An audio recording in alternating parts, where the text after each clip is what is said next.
felt like downsizing would be inevitable. But in fact, that hasn't really happened, has it? No, it hasn't. I think the press really got ahead of themselves and no one was coming back to the office and everyone's going to be downsizing because of working from home and agile working. But in reality, it hasn't happened. You're right.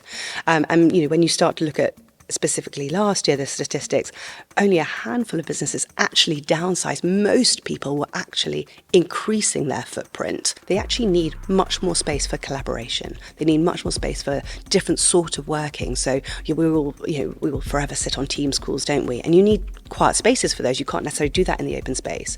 You also need space for everybody, when everybody's in, to all come together and have a town hall and be part of the business in that moment. And therefore people are using space differently. Well, we haven't seen the downsizing that everybody was expecting that we would, which is encouraging. So, Abby, when you step back from the numbers, what is the London office market telling you right now? Well, I think it's important to start with the numbers, actually, if that's okay, because I think the market, when you look at it from a statistical perspective, is actually in a relatively positive position at the moment. We're just heading into 2026, and actually last year was a really positive year for take-up across central London, and take-up numbers drive sentiment, drive some positivity, and drive engagement from the market, which is really good. But I totally understand no one wants to necessarily be talking just about 12 million square foot of take-up. That doesn't really mean a lot. Albeit that's very positive. I think taking a step back from the numbers, it feels like there is, some more positivity out in the market. We're only, 6-7 weeks into the new year, and it feels like there's a bit more momentum out there.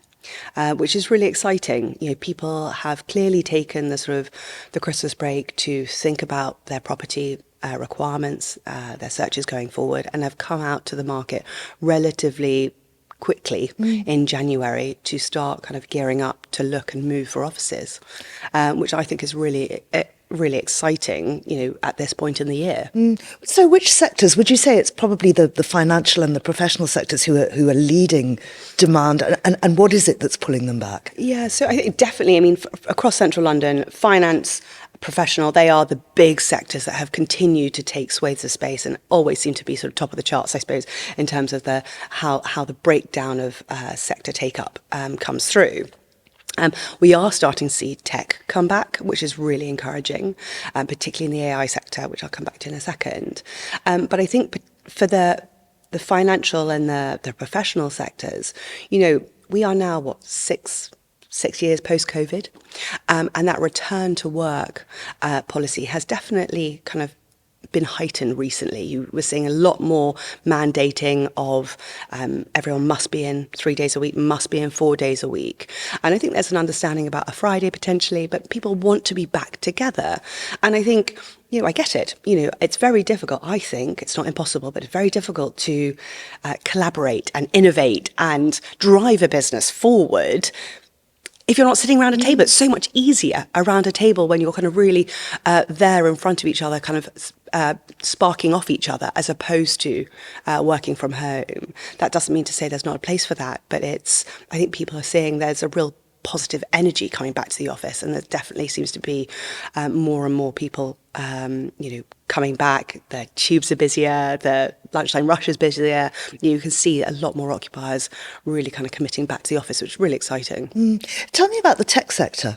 So, the tech sector has been, I suppose, in the last 5 years, there hasn't been as much take-up. There's been some big lumpy deals, which is a positive, but they have been a little bit quieter as a whole. And I think people felt that was because a lot of their work could be worked remotely. And they were quite fluid in terms of their sort of working from home policy right at the beginning of the pandemic, I should say. However, now I think with all businesses, everyone is encouraging that return to work. But what we're seeing in specifically tech sector is the AI businesses really starting to take up space. And some of them smaller, 5,000 square foot, 10,000 square foot, but a couple of the larger deals that happened last year. So last year, I think we saw about 500,000 square foot of take up from AI businesses, which, you wouldn't necessarily have expected sitting at the beginning of this last year. So I think that sector is definitely, well, as we all know, is growing. And I think there's a concern that it might be a bit of a disruptor to the real estate businesses, or to the real estate market, I should say. But I see that as a positive. You know, we're all embracing new ways of working, new technology. Businesses are becoming more efficient with different forms of technology. That's a good thing. And these AI businesses are part of that and growing accordingly. So I think we will definitely see that part of tech continue to grow and continue to take up space across central London this year. So many tenants have been in the same buildings for possibly decades, but are now thinking, or in fact are relocating. What's driving that? Essentially, it's obsolescence.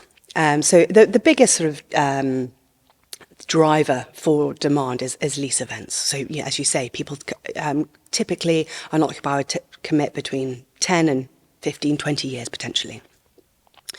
And those buildings that they committed to, say, 15 years ago, they're starting to become a little bit more obsolete. And not obsolete in the sense that they're about to fall down. These are good buildings. But the challenge is in terms of ESG and sustainability, because the requirements for ESG and what a building needs to do. Can you just define ESG? Sorry, environmental, sustainable and governance. So essentially the sustainable element of a building. The landlord essentially needs to improve the building and the fabric of the building to make sure it kind of delivers from a sustainability perspective. That work can often be incredibly disruptive for an occupier, and therefore that is kind of pushing them to move and relocate. Not in every instance, but definitely we're definitely seeing more moves than re-gears. I mean, how important would you say sustainability is in decisions, property decisions? I think it's definitely a factor that occupiers take into account when they're looking for new offices.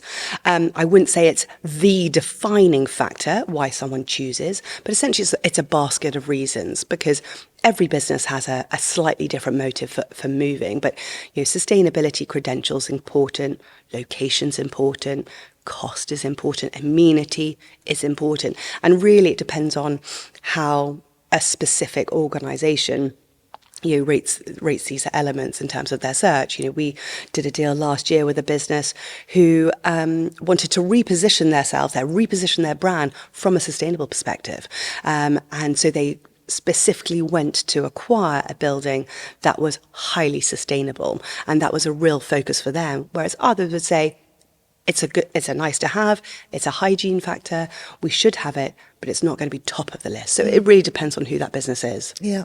Just returning to the pandemic, I mean, when that happened, it felt like downsizing would be inevitable. But in fact, that hasn't really happened, has it? No, it hasn't. I think the press really got ahead of themselves, and no one was coming back to the office and everyone's going to be downsizing because of working from home and agile working. But in reality, it hasn't happened. You're right.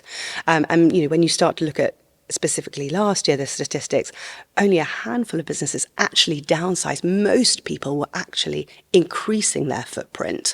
And I think that's really positive from an expansion and an occupier demand perspective. But I think ultimately when businesses are looking at their workplace and they're saying, well, how are we going to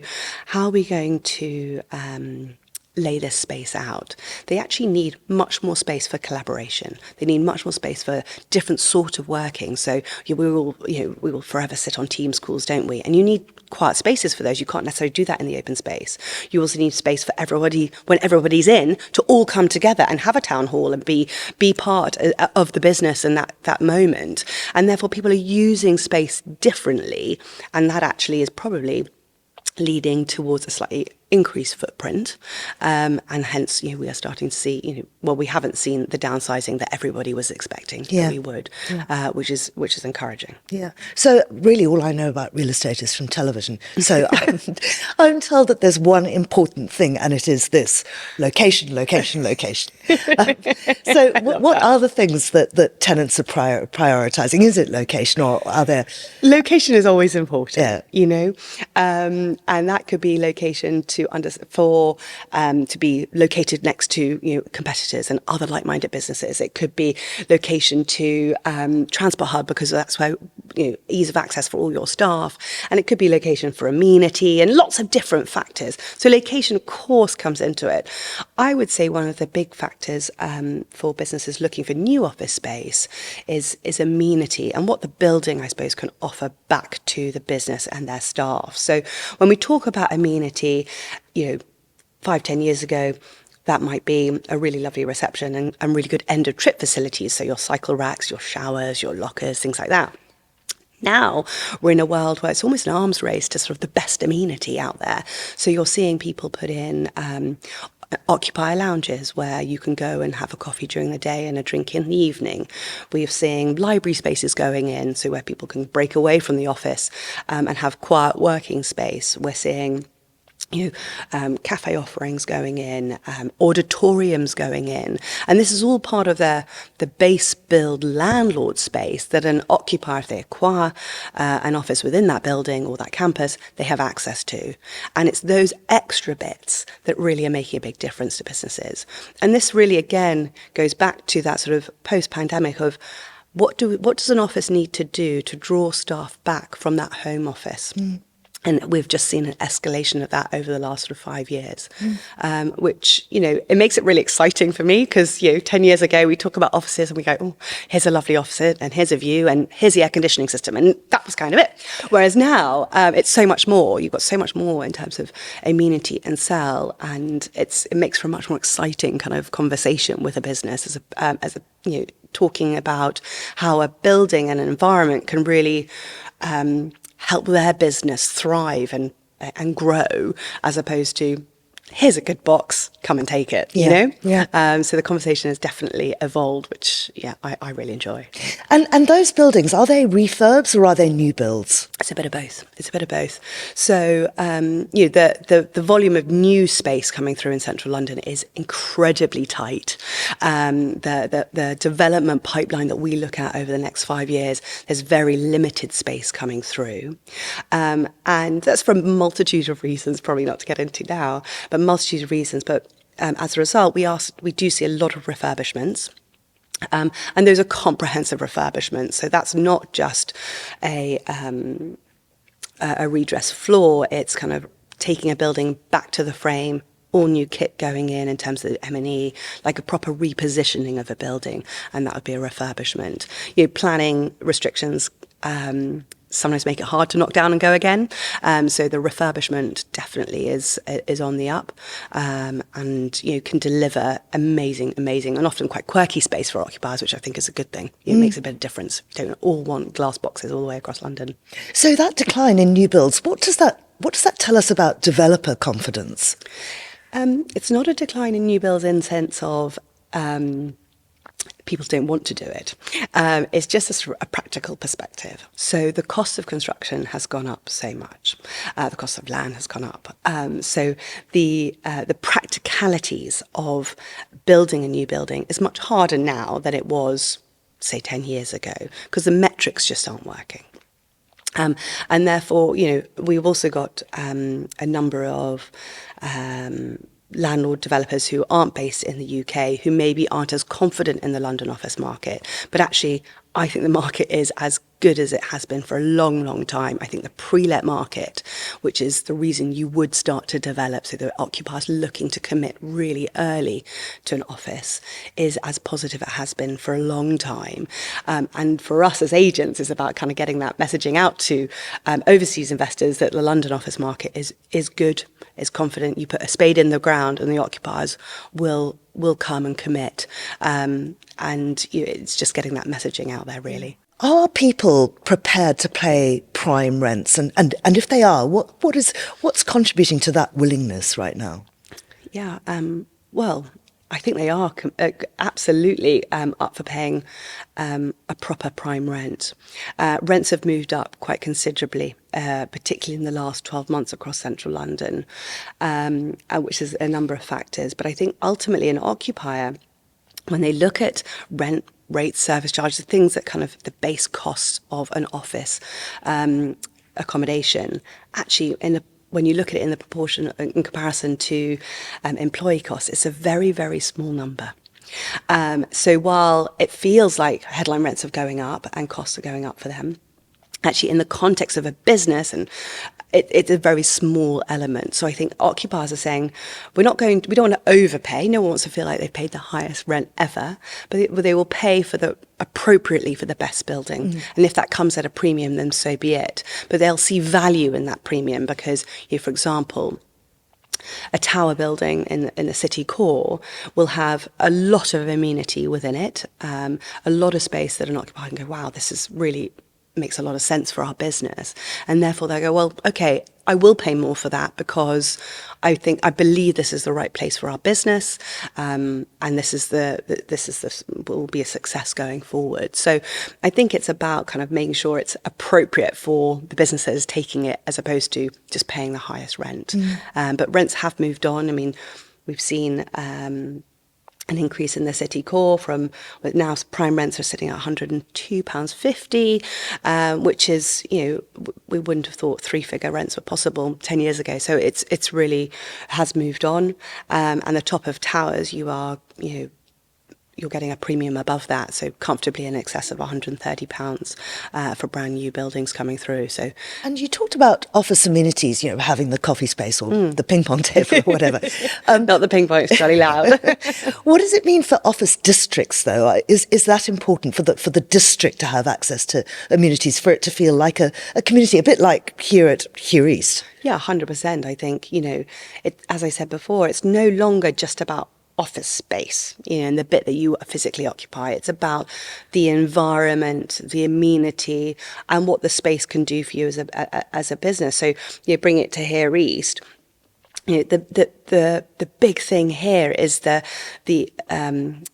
collection of businesses that we have on the campus and the synergies that can be created across those businesses. And the Here East team work amazingly to sort of actually physically bring people together and say, you should work with this business because this would make sense for you. And there's so many examples of occupiers on Here East saying, gosh, we need to be here because we work really closely with them, or we work really closely with them, or we want to work with them. And that is all part of kind of a reason why an occupier, I think, would commit to here. And I think it's more relevant in a campus estate such as Here East versus, say, just an office building, because an office building can only do so much. It can have really good amenity, but you don't necessarily get that environment, that culture, that collaboration that you can offer across a campus like Here East. And how important is it to offer a place where you want to spend time, not just work? Yeah, I think it's really important. We spend all our time at work, don't we? Like the majority, we spend more time in the office than we do at home, which sounds very sad, doesn't it? But therefore, I think people need to want to come to the office. They want to be part of something. So working within the right business, but also the right environment. Again, taking Here East as an example. I'm not necessarily a big runner, but if you were, you can kind of get out and go for an amazing run around Olympic Park at lunchtime. That's an incredible environment. Where else can you work? And you've got a proper Greenland on your doorstep. You don't have that across other places in central London. Looking ahead, how do you expect people to use offices differently in the future? Ultimately, we've seen over the last few years, people want to be back in the office. They want to collaborate. They want to kind of come back together and innovate and move their business. And I think that will continue to happen. I think we've been in an amenity arms race for the last few years, and I think that will continue, but maybe make sure that amenity is more practical as opposed to flashy. And I think when buildings are coming through and being enabled, tech is going to be a really important element to these new buildings to make sure that businesses can really understand how they utilize space, how they use their energy efficiencies, how they use their the data that will go to support them. Understanding their utilization of space, I think that's going to be really important. And I think, ultimately people are still going to want good quality office space with amenity rich that their businesses can thrive. And I can see that will continue. So, ultimately, what does that say about the kind of city that London has become since the pandemic? I think, it's a big question. I think London has become a working environment that's much more inclusive, much more collaborative, and actually a lot more welcoming. And I know those are sort of like gentle words to describe sort of an urban environment. But ultimately, I think businesses are wanting something different.